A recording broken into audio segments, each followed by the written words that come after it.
Olá! Nessa aula vamos falar um pouco sobre PGBL e VGBL, dois grandes conhecidos quando se fala em previdência complementar aberta. Mas existem várias diferenças entre os dois, se é que se pode chamar ambos de previdência. Nós temos que a resolução CNSP de 6 de 97 instituiu o plano gerador de benefício livre, a possibilidade deste plano. E em 2002 é que a SUSEP autorizou a comercialização do plano Vida Gerador de Benefício Livre. É interessante que entidades diferentes que autorizaram, instituíram esses PGBL e VGBL. Por que será?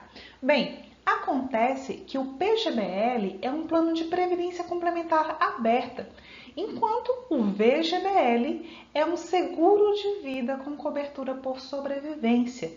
E pela sua estruturação, pelo aquilo que eles sofrem também tributações diferenciadas. O VGBL, então, é um seguro de vida com cobertura por sobrevivência. Caso o indivíduo sobreviva por mais do que determinado período, ele pode passar a receber uma renda, o que é bem característico, bem próximo daquilo que acontece com planos de previdência complementar. Ambos podem ser adquiridos, de ambos podem participar qualquer pessoa física. Então, eles são muito próximos de previdência complementar aberta. O PGBL efetivamente é um plano de previdência complementar aberta. Por essas características, ambos são muito próximos, mas por serem um seguro de vida e o outro, PGBL, um plano de previdência, as tributações são diferentes, então também os públicos que procuram por um ou por outro são diferentes. É o que a gente vai ver nos próximos slides. Bem, antes desses planos surgirem, havia alguns outros um pouco mais antigos, como o Plano com Atualização Garantida e Performance, Vida com Atualização Garantida e Performance, alguns outros planos, mas que acabaram sendo cada vez menos comercializados e hoje o que se tem basicamente são os PGBLs e VGBLs. Para ambos, tem-se ainda a possibilidade de planos individuais ou coletivos, individual para cada pessoa, contratado separadamente, e o coletivo pode ser averbado ou instituído. O averbado é aquele em que a empresa não participa do custeio e o instituído em que a empresa participa do custeio, assemelhando-se aí a um plano de previdência complementar fechado com o patrocinador. Só que nesse caso a gente está tratando de entidades abertas, de previdência aberta ou de um seguro de vida com cobertura por sobrevivência. Algumas características desses planos. Bem, regime financeiro de capitalização, então a constituição de reserva no decorrer da vida laborativa, a modalidade contribuição variável, que é aquela que conjuga características de benefício definido com contribuição definida.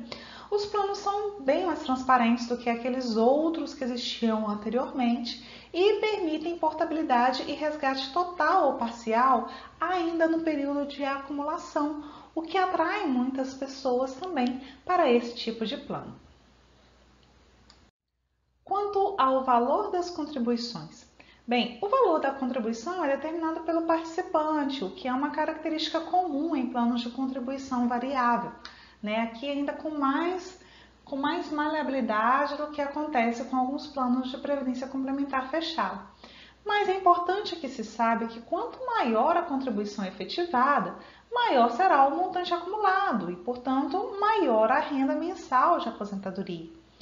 E as contribuições podem ser suspensas sem implicar em cancelamento do plano a qualquer momento retomadas. O valor da contribuição no decorrer do tempo ele pode variar, ele pode mudar, assim como acontece muito em planos de contribuição definida durante o período de acumulação. Um plano de contribuição variável é muito próximo aí de um plano de contribuição definida, então guarda também todas essas relações. É importante falar um pouco também sobre as taxas que incidem sobre esses planos, porque isso nos ajuda na hora de escolher, determinar aí qual plano contratar e como gerir os recursos atuarialmente. Nós temos aqui duas taxas básicas, que é a taxa de carregamento e a taxa de administração. A de carregamento aqui é aquela que incide sobre a contribuição que é feita. A cada contribuição, desconta-se uma parte a título de carregamento. E a taxa de administração é aquela que incide sobre todo o montante, sobre a reserva matemática acumulada pelo participante, sobre o saldo de contas, sobre aquele valor que o indivíduo já acumulou. Para evidenciar um pouquinho o efeito da taxa de administração, aquela que incide sobre o montante, a gente colocou aqui um gráfico em que a gente tem a evolução da reserva matemática, da provisão matemática de benefícios a conceder, com relação à taxa de administração dos 35 aos 65 anos de idade do participante, obtidos a partir de contribuições mensal de R$ 500. Então, nós temos aqui uma rentabilidade de 10% e nós temos a cobrança da taxa de administração. Quando existe a taxa de administração de 2%, olha o que acontece. O valor acumulado a cada tempo é menor do que aquele valor que é acumulado nessa provisão matemática quando não existe a incidência da taxa de administração. E essa diferença ela é equivalente a uma diminuição na rentabilidade. Então, nessa primeira curva aqui, azul, é como se a gente tivesse uma rentabilidade 2% menor. A taxa de administração, como ela incide sobre o montante e a rentabilidade também, ela atua de forma a reduzir o efeito da rentabilidade sobre o valor acumulado pelo participante. Temos também a taxa de carregamento, que é o percentual cobrado sobre as contribuições. Ela pode incidir no momento do depósito, no momento do resgate ou nos dois momentos. Essa ideia de incidir no momento do resgate, ela é interessante por desestimular o resgate. Então, a pessoa ela não vai pagar o carregamento se deixar o dinheiro ali aplicado, mas se for resgatar, sim, vai pagar aquele regulamento, aquele carregamento que é devido. O valor total resgatado, portanto, vai ser menor do que aparentava inicialmente, e isso pode fazer com que o participante desista do resgate e decida permanecer no plano por mais tempo. É um mecanismo aí que pode ser utilizado. E esse carregamento pode variar com o tempo de permanência no plano, valor da contribuição, saldo de provisão matemática de benefício a conceder, com o somatório dos valores nominal das contribuições pagas, com o número das contribuições pagas. Pode ter aí uma combinação de fatores que vai decidir a taxa de carregamento que vai ser cobrada. Isso aí pode ser negociado e tudo mais, mas existe essa possibilidade de definir a taxa de carregamento em relação a todas essas variáveis. Para demonstrar o efeito aí da taxa de carregamento, foi feita essa simulação. Aqui a gente simula ao mesmo tempo a taxa de carregamento e a taxa de administração. Nesse primeiro gráfico, a gente tem a evolução da reserva da provisão matemática de benefícios a conceder no decorrer do tempo, após 10 anos, 20 anos ou 30 anos. Ela vai só aumentando por causa da rentabilidade. Nessa situação aqui, primeira, sem nenhuma dessas taxas, sem carregamento, sem taxa de administração. Quando é aplicada uma taxa de administração, por exemplo, aqui de 3%, já tem uma diminuição do valor total aqui dessa provisão matemática a cada momento do tempo. Efeito da taxa de administração tem o mesmo efeito de redução da rentabilidade. Reparem que esse gráfico seguinte aqui, ele mostra a simulação com uma taxa de administração de 0%, um carregamento de 5%. E o valor total acumulado a cada tempo é maior do que no gráfico anterior, em que a gente tinha a taxa de administração de 3%. Repara que 5% é maior que 3%, então a taxa de carregamento aqui, ela aparentemente é maior que a de administração. Porém, a taxa de administração incide sobre todo o valor da provisão matemática, enquanto a de carregamento incide apenas sobre as contribuições e não sobre o valor total acumulado. Então, na prática, embora o percentual dela seja maior, o valor cobrado a cada instante é menor. né? E tem-se aqui, portanto, que o valor da provisão matemática a cada ano é maior nessa situação que na situação anterior. É claro que em ambas as situações em que há cobrança de alguma taxa, o valor da provisão matemática é menor do que na situação em que não há nenhuma cobrança. Mas a gente observa aqui que o efeito da taxa de carregamento é menor que o efeito da taxa de administração, né? Se a gente junta as duas, então, né, taxa de administração e de carregamento, a gente tem uma provisão matemática ainda menor a cada momento do tempo. E aqui nós temos algumas outras simulações que demonstram aí o efeito conjunto da taxa de administração e de carregamento. Mais uma característica interessante a se observar nesses planos é a questão da rentabilidade, né? Durante a fase de acumulação, 100% da rentabilidade do Fundo de Investimento Exclusivo, FII, é revestida à conta do participante nesse período, né, de acumulação. 100% da rentabilidade que se observa, aquilo que se observa no mercado financeiro, é revestido à conta do participante.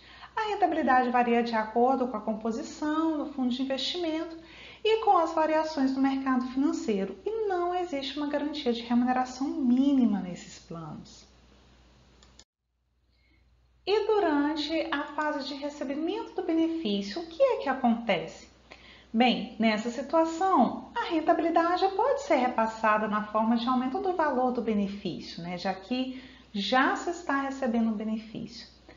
Há então a indicação da reversão de resultados financeiros, que vai indicar o percentual da rentabilidade anual que vai ser repassada ao benefício após o início de recebimento da renda mensal. Lembrando que esse percentual pode ser igual a zero, ou seja, pode não haver repasse dessa rentabilidade. Ou pode haver um repasse de 100%, ou pode haver um repasse de 50%, pode haver níveis aí de repasse do resultado financeiro diferentes. É importante frisar também, né? É importante a gente ver o prazo de apuração dos resultados, que é o prazo após a data de início do recebimento da renda mensal em que há reversão dos resultados financeiros. E esse prazo pode variar de um plano para o outro.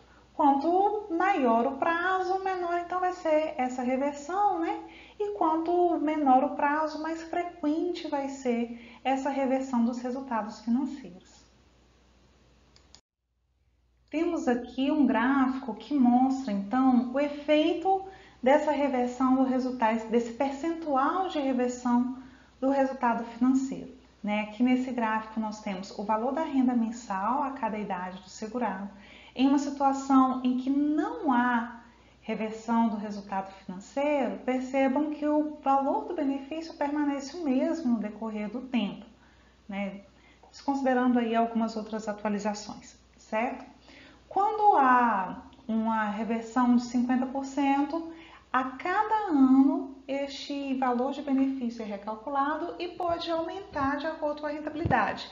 Então, se teve uma rentabilidade positiva, no caso aqui uma rentabilidade de 10%, o valor desse benefício pode ir aumentando como se ele tivesse uma rentabilidade de 5%, que é metade desses 10% observados no mercado, né? Então, o valor do benefício vai aumentar, mas ainda não aumentar tanto quanto se a gente tivesse um percentual de reversão de 100%, né? Que é quando se observa efetivamente que toda essa rentabilidade que é observada no mercado é repassada ao participante na forma de aumento do valor do benefício. Então, o benefício vai aumentar consideravelmente a uma taxa aí de 10% ao ano.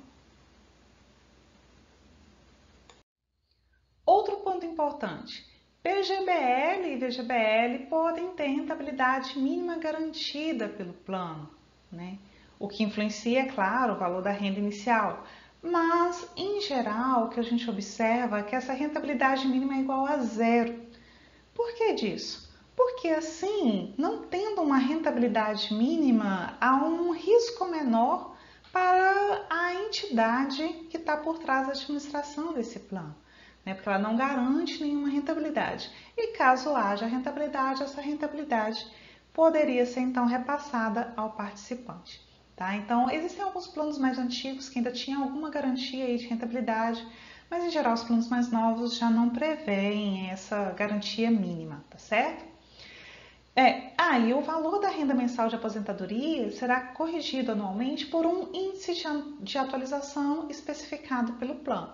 São coisas diferentes, tá? A atualização e o repasse de resultado financeiro. São duas coisas diferentes. Então, um benefício ele pode aumentar simplesmente por correção inflacionária, né? Vai ter um aumento aí do seu valor por causa dessa atualização por algum índice inflacionário. E pode ter o seu aumento também pelo repasse de resultados financeiros. Em relação aos tipos de benefícios, eles podem ser os mais diversos, né? Renda vitalícia, renda temporária, renda vitalícia com prazo mínimo garantido, renda vitalícia reversível ao beneficiário indicado, renda vitalícia reversível ao cônjuge de continuidade dos menores. Podem ser contratados benefícios de risco adicionais. Então, há aqui uma gama de benefícios possíveis de serem contratados. Isso vai depender do regulamento do plano, daquilo que o beneficiário, né, decide, né, o tipo de benefício que ele decide contratar efetivamente.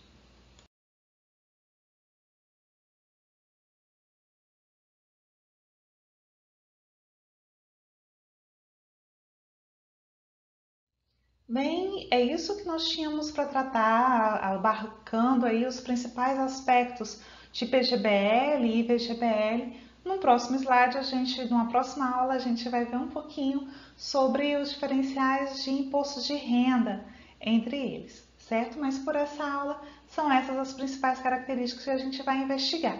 Até a próxima aula. Tchau!